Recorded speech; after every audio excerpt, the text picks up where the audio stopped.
Ito yung sa box. May error ko dyan, pre. Wala. Kailangan ng battery. Ayan o, may check engine yan eh. Ayan o.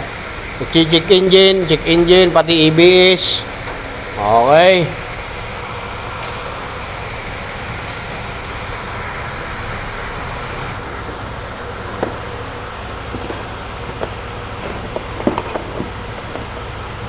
Asar lang ako dyan sa clam, ang laki-laki. Hindi naman ko. Sa akin, maliit lang po sa akin eh.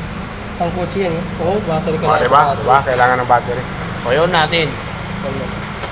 Ayan, magbibigay na yan ng ano. Diba? Maganda talaga yung LCD niya. Dahil sa akin, dami ng gas-gas eh. Tinanggal mo yung dito niya?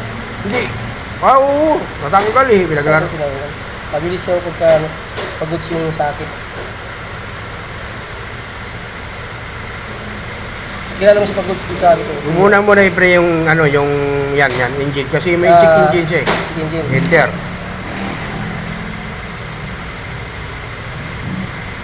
Baka siguro bagong update lang to, bakit kaya niya? Diba? Siguro. Pero maganda kasi yan, bago. Yeah, ayun, red fault code. Kasi nag-check engine, anong pinagagawa nito? Current fault. Enter mo yan.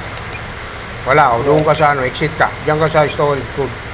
Sigurado meron yan. Ayun, Front wheel speed. Signal. Okay, yung ano niya. Sensor sa front wheel, speed. Baka wala yan. Baka putol. Airis mo.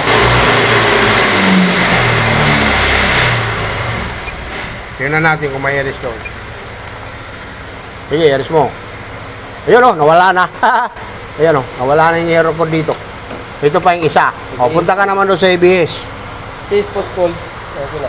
Oo na.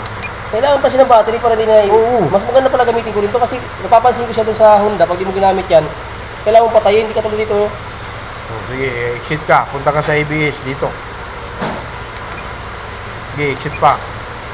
Yan, baba. Sige. Red fault code.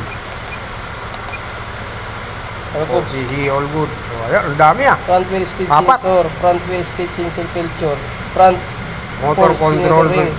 Sige, i-reset mo. Motor control. Titignan ko rito kung mai-erase.